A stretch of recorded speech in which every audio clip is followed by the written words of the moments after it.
40, versículo 22. Isaías 40, 22.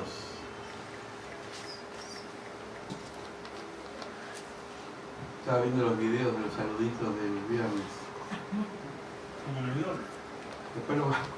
El lenguaje sí está bueno. El lenguaje de gente está bueno.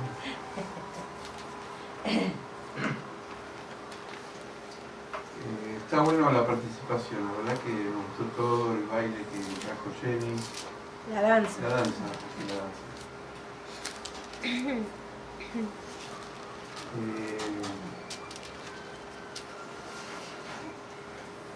Esperamos que un día algún rapero también comparta.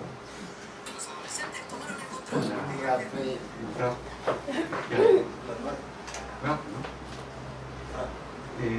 Isaías 40, 22. Amén. Dice así. Habla de Dios.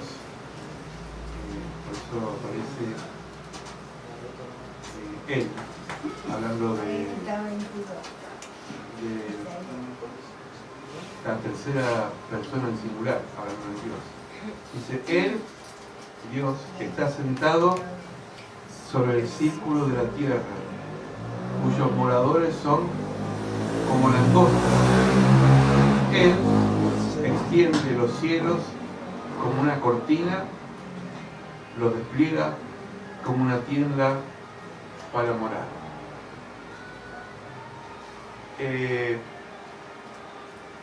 Quizás no podemos dibujar o imaginarnos en una imagen cómo sería que Dios se siente en un círculo. Usted preguntará, como quizás nos preguntamos, ¿qué círculo? ¿En qué círculo Dios está sentado? Porque no dice Él se sentará, no habla del futuro, no habla del pasado, Él está sentado.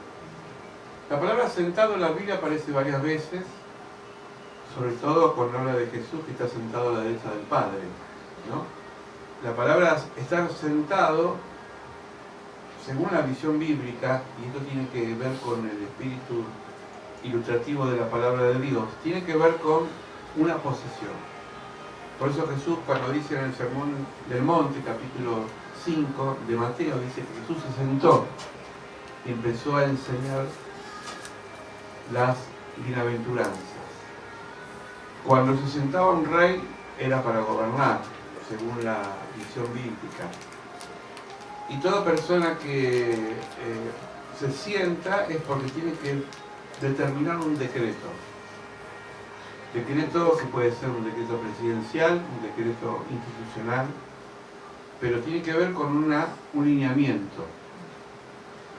Ahora, los círculos tienen que ver también con los grupos. Y esto tiene mucho que ver, toda la Biblia tiene que ver como Dios muchas veces forma círculos invisibles sobre grupos que tienen que relacionarse con lo que sería el servicio de Dios. Por eso a veces no entendemos, si yo tendría acá una pizarra y tendría que dibujar círculos, la iglesia también tiene diferentes círculos. Por ejemplo, hay un círculo grande, que es la congregación en pleno, que tiene que ver con todos aquellos que han sido llamados a ser pueblo de Dios. El sello visible de que uno participa del sello del pueblo de Dios cuando pasa por el bautismo. Es como un casamiento público que yo me bautizo y al bautizarme muero a la vieja vida. Este es el círculo general. Después hay otros círculos más pequeños que tienen que ver con la proximidad. Y hay círculos íntimos que tienen que ver con el llamado especial. Por eso la palabra de Dios dice que muchos son los llamados, pero pocos son los escogidos. Jesús, por ejemplo, tuvo círculos invisibles, pero prácticos, que los voy a compartir, con respecto al pueblo que a él lo seguía. Estaba el círculo grande, que era la masa, la gente que lo seguía, pero muchos sin entender el mensaje. Muchos iban por la necesidad de que estaban enfermos, pero poco les interesaba el mensaje del reino de Dios. Hoy en la iglesia pasa lo mismo. Muchos se congregan, pero muchos no entienden, ni les interesa entender lo que es el mensaje del reino de Dios. Porque para entender eso hay que pagar un precio, que ahora vamos a ir viendo de eso, ¿no? Que tiene que ver con 3 aspectos que Jesús requiere en su palabra. Ese es el círculo grande. Después había un círculo intermedio que lo podemos denominar como los 70, cuando Jesús elige a 70 discípulos y los envía a predicar el Evangelio de 2 en 2. Acá ya no entra la masa, acá no entra los seguidores que los seguían por intereses, sino aquellos que habían aceptado el llamado. El pagar el precio tiene que ver con 3 cosas fundamentales que están en el Evangelio. Primero, cuando Jesús dice, sígueme, aparecen 3 tipos de personalidades que vienen a ser los prototipos de nuestras vidas. Está el que dice, Señor, yo voy a servirte, pero deja que entierre a mis muertos. ¿Se acuerdan de ese pasaje? ¿Quién nos recuerda? Jesús le dice, deja a los muertos que entierren a su muerte. Pero no dicen que estos lo siguieron. Estaban otros que decían, yo te voy a seguir, pero Jesús dijo, bueno, si me vas a seguir, no vas a tener un hotel de 5 estrellas, ni vas a vivir cómodamente, porque los animales tienen sus cuevas, las aves tienen sus nidos, pero yo no sé, no voy a dormir el día de mañana. Tampoco hay respuesta en este grupo. Y los terceros tienen que ver con aquellos que dicen y hacen y hasta entienden que su llamado tuvo un precio que a su vez es recompensable. Que es cuando Pedro dice, Señor, ¿dónde iremos si tú tienes palabra de vida eterna? Sigo con el círculo grande. Dios elige a todos para una misión, pero no todos están capacitados para seguir esa misión. Por eso siempre la iglesia, no hablo solamente de la casa de oración, la iglesia en el mundo, usted va a encontrar mucha gente que va a la iglesia, pero que está en la periferia y nunca va a estar en otros círculos. Puede ser porque no le interese, como puede ser que Dios no lo llamó. Porque esto, el que llama no es el pastor, sino Dios. ¿Me van siguiendo? Amén. Es decir, la persona que dice sí al Señor es la persona que Dios lo llamó. Dice Jesús, dice el Evangelio, llamó a Pedro, dejó sus redes, es decir, dejó su trabajo secular.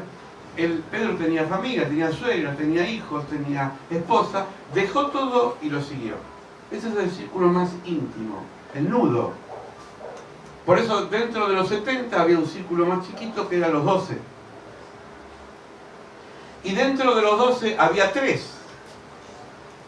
Y dentro de los 3 había uno, que era Juan, que era el discípulo amado.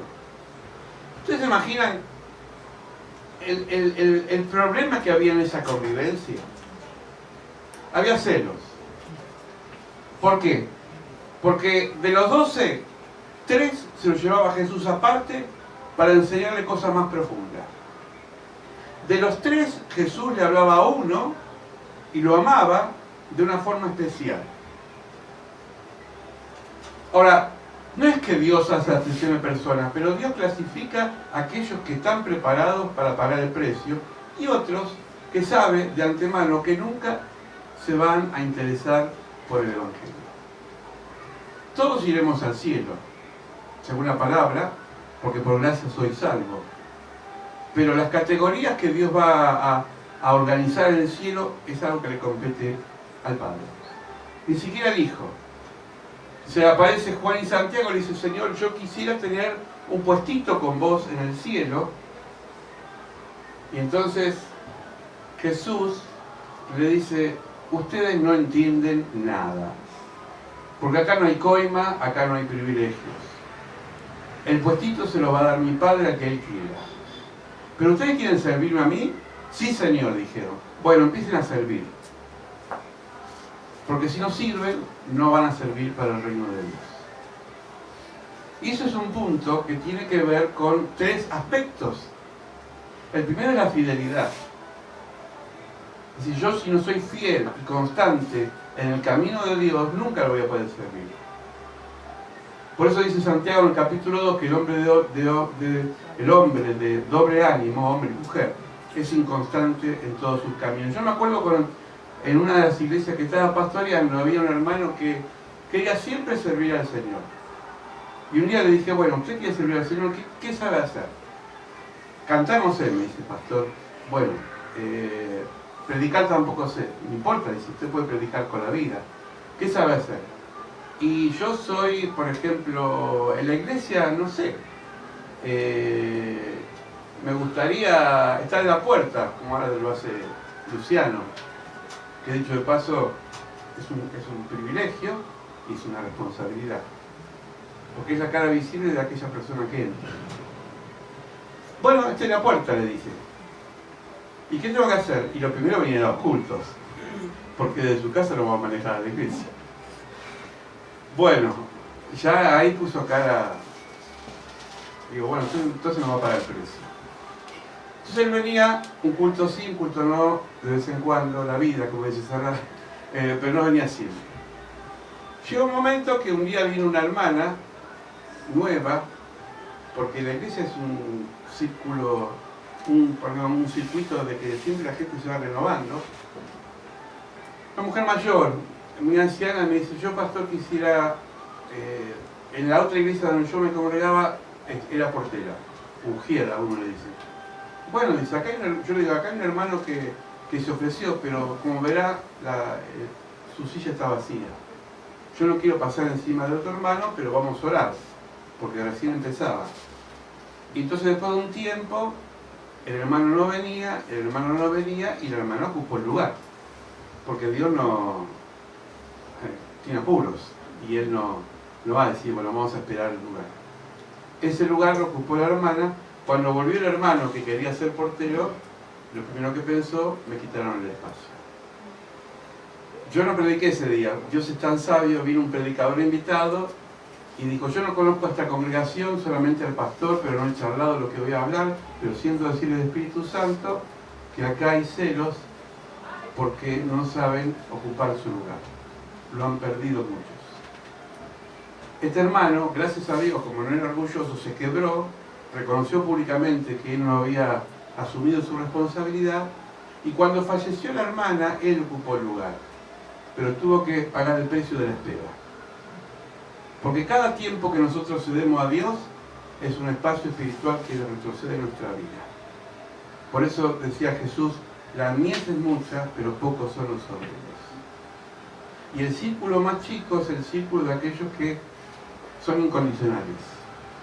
Son los que pagan el precio. Y esto no es pago para nadie, es la palabra de Dios.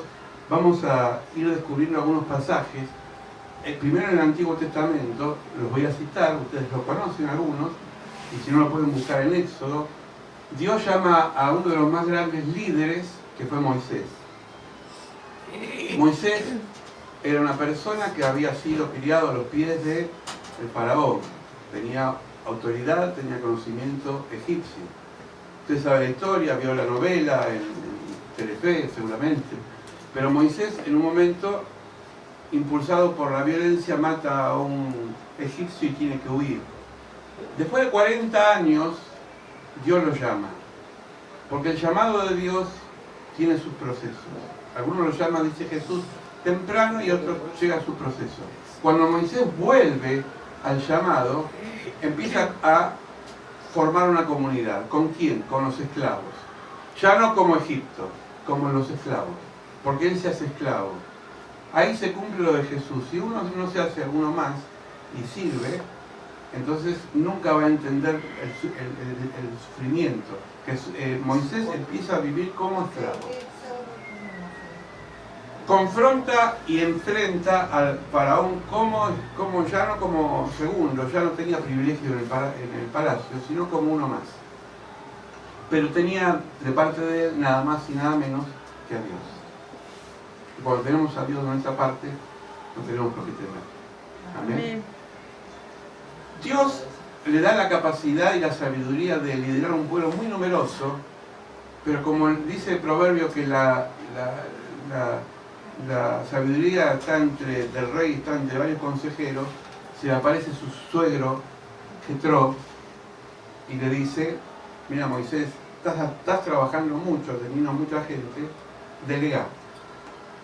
Elegí jueces, personas que juzguen, delegá, no te sobrecargues. Entonces Moisés empieza a formar un círculo más pequeño de servidores de Dios, pero que lo servían a él también, ¿no? Como una especie de jerarquía. ¿Me van siguiendo?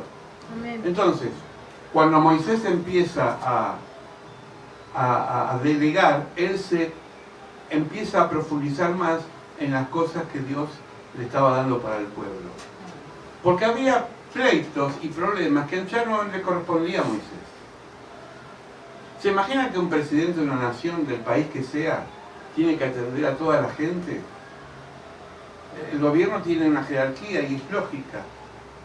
Es decir, las leyes se debaten en la Cámara de Diputados, en el Senado, se legisla, se vota, se va al Parlamento y después se aprueba, pero en todo eso hay un proceso.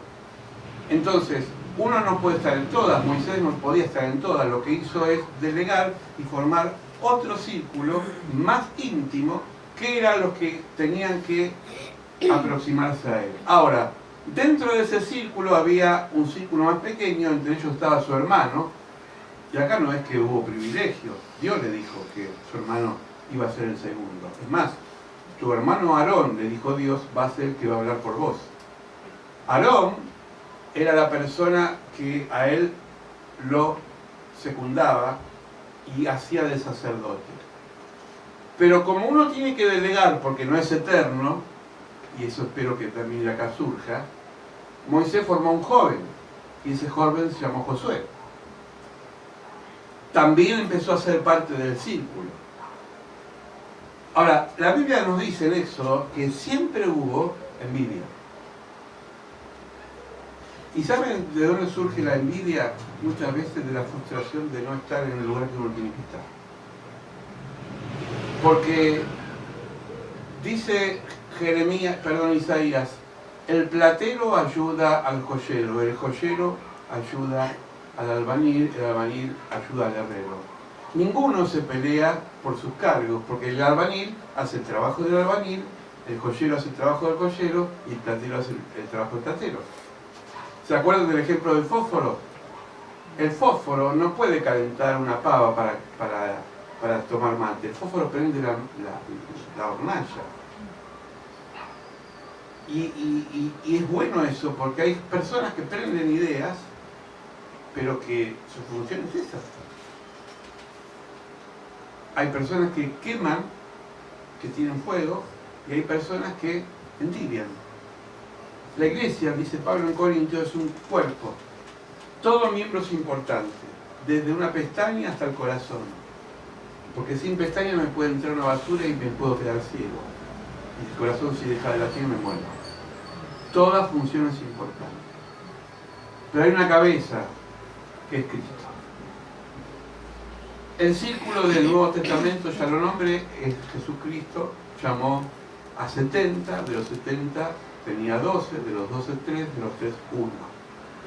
¿Por qué les quiero compartir eso? Porque Dios, en ese círculo espiritual que no lo vemos, porque uno va al profeta Isaías y uno dice, ¿cuál es el círculo? ¿Dónde está? ¿Es geográfico? ¿Está en África? ¿Está en Asia? ¿Es el meridiano de Greenwich? ¿Tiene algo que ver con la geografía? No, porque los círculos espirituales no son visibles, pero son concéntricos. ¿Saben que un círculo, un anillo por ejemplo, por qué Dios usa el ejemplo de la alianza en el caso del arco iris con Noé? ¿Por qué habla del círculo? A los que se van a casar, ¿por qué usan anillos? Porque es un círculo que no se acaba. Es infinito. Y Dios es infinito. Y Dios en su infinito amor, misericordia y llamado, siempre en la iglesia forma círculos. ¿Me van siguiendo? Porque me están algunos así como que se come esto. quiero decir que en el 2018 yo creo que se van a fortalecer los círculos de esta iglesia. Amén. La función. Pero no tiene que haber para esto desubicación. Cada uno tiene un lugar. Si yo a veces, bueno, gracias a Dios somos un cuerpo, pero a veces con la pastora digo, bueno, me gustaría estar en otros lugares para ayudar. Pero recién, por ejemplo, cuando estaba compartiendo Marina y ustedes compartiendo, yo estaba buscando la palabra, todo el día busqué la palabra. Primero porque el invitado que iba a venir hoy me acaba de decir hace una hora que no podía venir.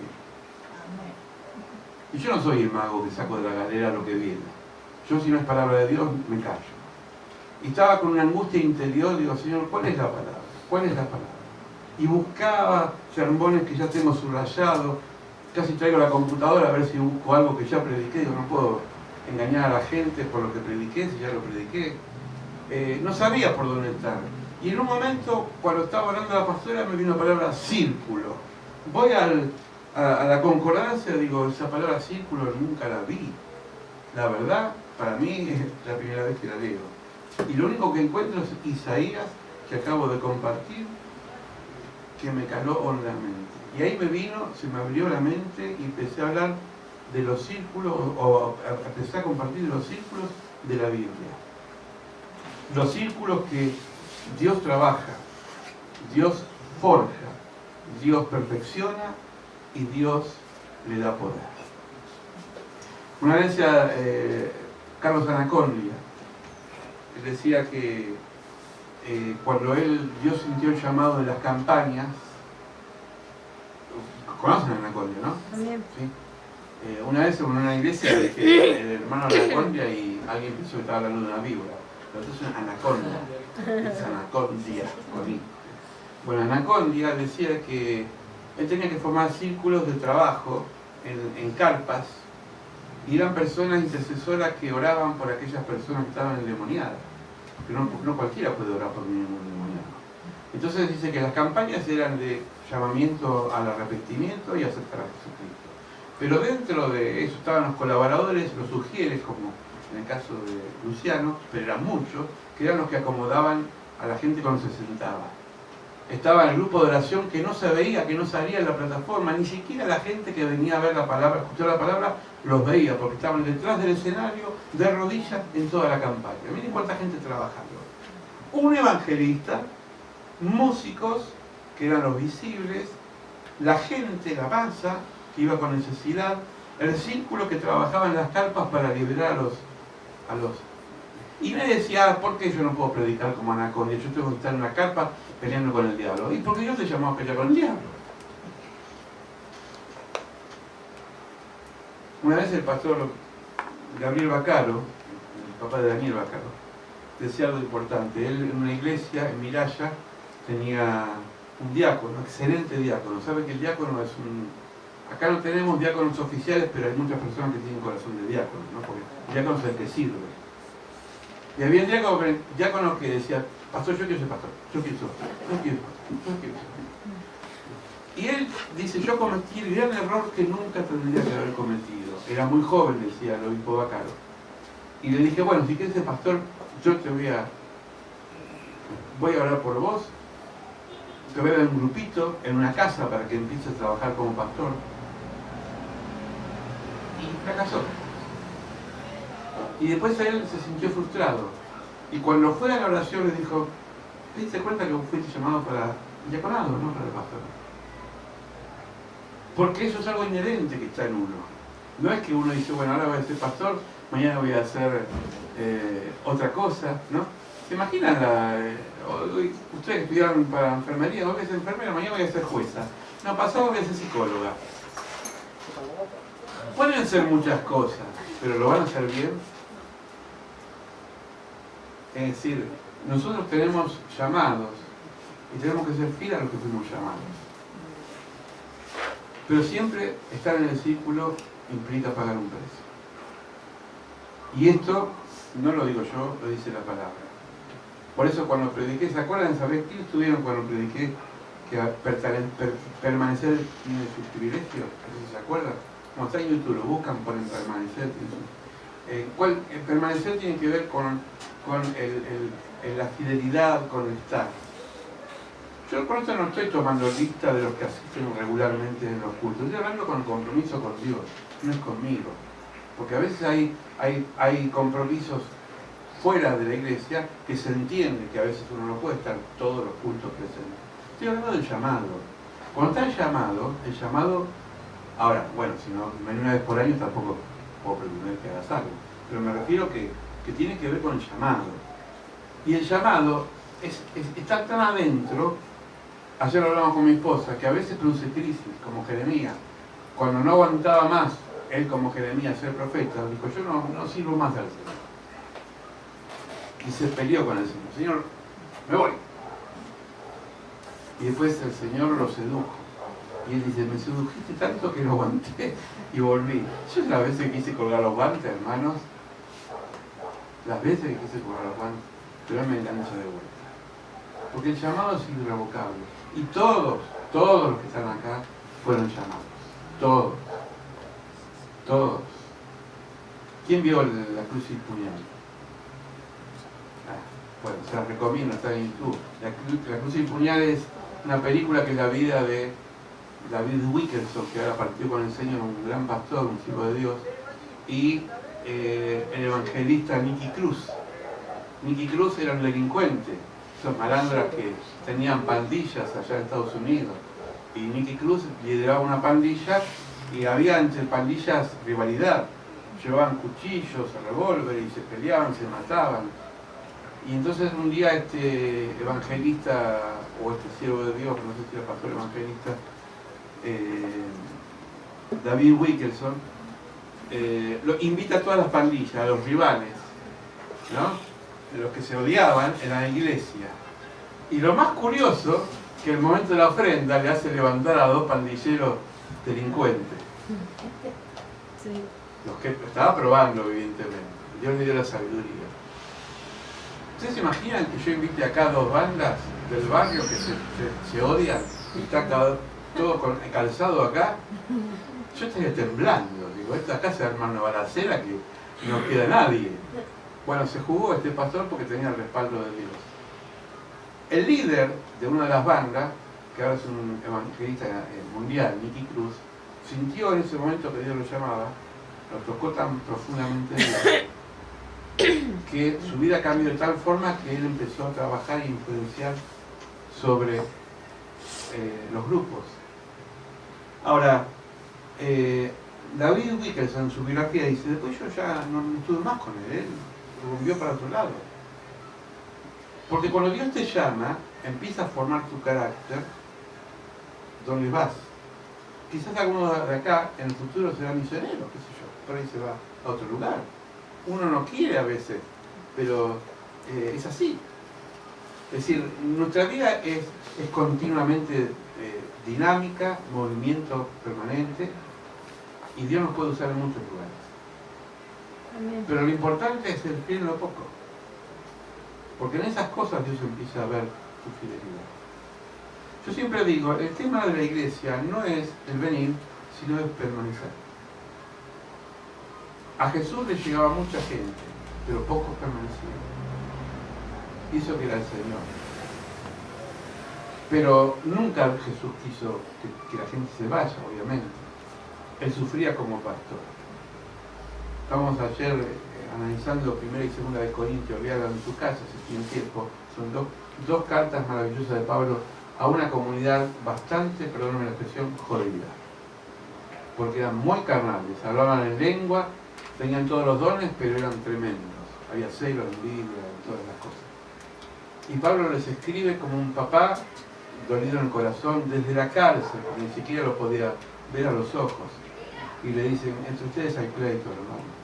Yo les enseñé, he estado noches enseñándoles y no han crecido nada. ¿Qué les pasa? Si el dolor de un papá espiritual, no de alguien que está... Y Pablo decía, bueno, pero yo los amo porque son hijos míos. Porque ¿qué padre terrenal o madre terrenal no sufre cuando sus hijos están mal? no se sienten impotentes cuando en sus vidas en nada le va bien. Entonces, hermanos, yo los felicito porque sé que es una comunidad que somos un grupo pequeño, ¿verdad? Pero somos una comunidad fiel. Y creo que ustedes habrán empezado, estamos terminando el año de balance, pasó mucha gente por acá. Algunos lamentablemente no sé dónde están, han perdido su vida congregacional. Otros, bueno, Dios tiene un trato. Pero los que han permanecido, los que han sido fieles, Dios los bendiga a todos. Amén. Porque has sido fiel en lo poco, dice el Señor, en lo mucho te voy a poner. Es un gran año el 2018. Aprovechémoslo porque trae Dios grandes bendiciones para nosotros. Amén. Yo quiero ser el círculo más íntimo del Señor. ¿Ustedes? Amén. ¿Amén? Vamos a orar. Padre, gracias por este círculo que es invisible, que dice tu palabra, donde tú estás sentado. Este círculo, Señor, que ha establecido en la iglesia, oh Dios. Señor, gracias porque tus maravillas son tan importantes, son tan inescrutables, Señor, que no nos alcanza nuestra mente finita para comprender tu misericordia. Amén. Señor, nosotros no somos nadie para exigirte que nos pongas en un lugar. Tú sabes a cada uno dónde nos llamarás. Amén, Señor. Así como dice tu palabra, que tú has llamado a algunos desde temprano. Algunos vienen de familia de tradición evangélica, otros lo han llamado al medio tiempo, hace poco, y otros recientes. Pero tu gracia se ha derramado sobre todos, Señor. Señor, queremos, dentro de este círculo que tú nos has puesto, ser como esos que tuvieron talentos y los invirtieron, lo multiplicaron, lo pusieron al servicio. Ayúdanos, Señor, que este año 2018 sea un año espiritualmente fuerte para nuestras vidas. Los que han sido llamados en un ministerio, que lo puedan ejercer. Aquellos que sienten el llamado pero que todavía no han encontrado su lugar, sigan buscando porque el Señor siempre responde. Señor, henos aquí, todos, henos aquí como siervos tuyos y siervas, para hacer tu voluntad. Gracias, Señor, porque ahora vamos a participar de la cena que tiene que ver con el sacrificio que hizo Jesús en la cruz. Amén. Amén. Vamos a participar.